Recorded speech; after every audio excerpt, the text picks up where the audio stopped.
Account sets determine the costing method as well as selected general ledger accounts. The general ledger accounts identified with an account set are balance sheet related. Inventory control can maintain any of the costing methods displayed in the drop-down list.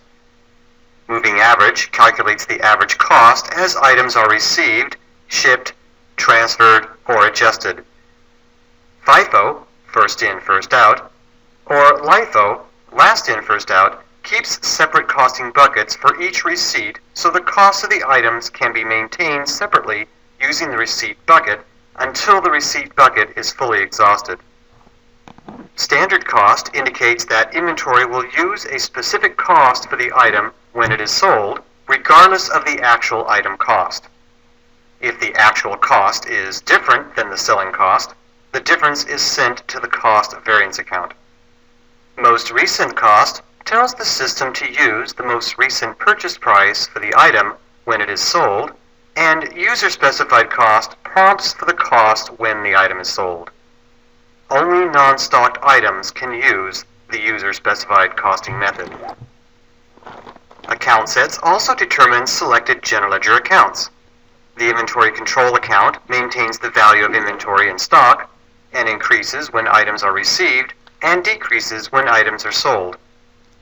The payables clearing account is a suspense account which inventory control credits when items are received. The reason this account is necessary is because transactions entered within inventory control do not automatically create the invoice within accounts payable. So the offsetting entry when the invoice in accounts payable is created reverses this account, resulting in the payables clearing account being 0. The adjustment write-off account is used when inventory adjustments are posted, affecting the cost of the item. The assembly cost credit account is used when assembling items where fixed or variable costs are assigned. The non-stock clearing account identifies items as non-stock when they are added.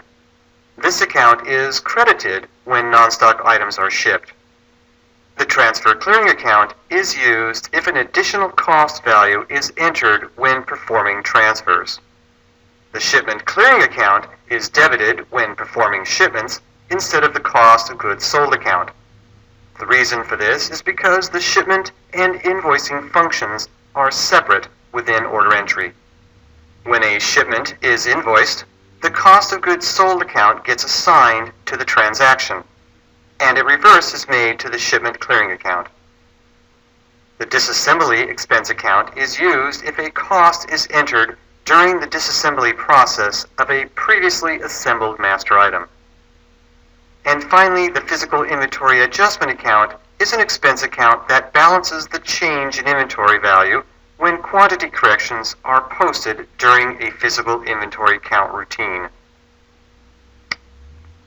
Let's take a look at categories.